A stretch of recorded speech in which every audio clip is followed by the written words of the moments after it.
अमरावती महापालिकेत काँग्रेसनं स्वबळाचा नारा दिला। नगरपालिकेपाठोपाठ मनपातही एकला चलोरेची भूमिका काँग्रेसची असेल। यशोमती ठाकूर यांच्याकडून स्वबळाची घोषणा करण्यात आली तर अमरावती महापालिकेत तिरंगी लढत होण्याची शक्यता आहे। नगरपंचायत निवडणुकीपाठोपाठ अमरावती महापालिका निवडणुकीतही काँग्रेस स्वबळावर लढणार आहे, त्यामुळे अमरावतीत तिहेरी लढत होण्याची शक्यता आहे। अमरावतीत भाजप शिंदे यांची शिवसेना आणि आमदार रवी राणांची युवा स्वाभिमान पार्टी यांच्यासोबत युती करणार आहे, तर अजित पवारांच्या राष्ट्रवादीचे नेते संजय खोडके हे स्वबळावर निवडणूक लढवणार आहेत। दरम्यान याबाबत काँग्रेस नेते यशोमती ठाकूर यांच्यासोबत चर्चा केली। आमचे प्रतिनिधी अनिरुद्ध दवाळे यांनी।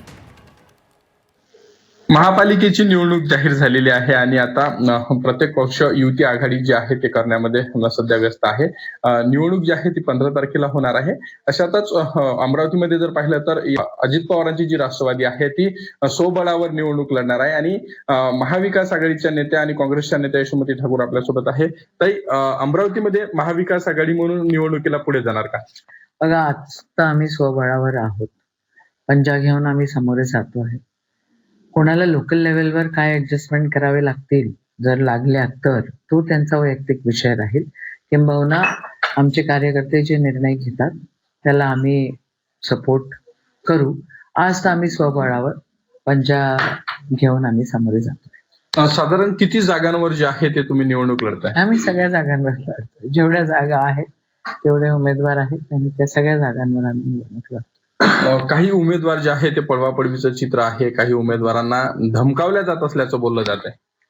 आता अमरावतीमध्ये 2 आमदार आहेत, 3 आमदार आहेत आणि एका घरात 2 आमदार आहेत। या ठिकाणी धमकावणीचं काम जे सत्तेमध्ये आहेत ते करतायत आणि ते दोघंही सत्तेमध्ये आहेत। ते दोघंही ही कुरघोडी करत असतात आणि दोघंही या गोष्टीसाठी फेमस आहेत। एवढंच नव्हे तर एकानं रेल्वे स्टेशन कब्जा, तिथली जमीन कब्जा करण्याचा प्रयत्न केला आणि दुसऱ्यानं ओपन स्पेस कब्जा करण्याचा प्रयत्न केला। फार काही फरक या दोघांमध्ये आहे असं मला वाटत नाही आणि सत्ता आहे त्याच्यामुळे गुर्मी आहे आणि त्या गुर्मीने ते समोर जातात। नक्कीच, जर पाहिलं तर सत्ताधाऱ्यांना सत्तेची गुर्मी आहे आणि त्या गुर्मीनी सत्ताधारी समोर जात आहेत अशी प्रतिक्रिया यशोमती ठाकूरांनी दिली आणि त्यामुळे येणारी निवडणूक ही कोण्या दिशेने जाते हे पाहणं खऱ्या अर्थानं उत्सुकतेचं ठरणार आहे। व्हिडिओ जर्नलिस्ट सागर ताडेसह मी अनिरुद्ध दवाडे, झी मीडिया, अमरावती।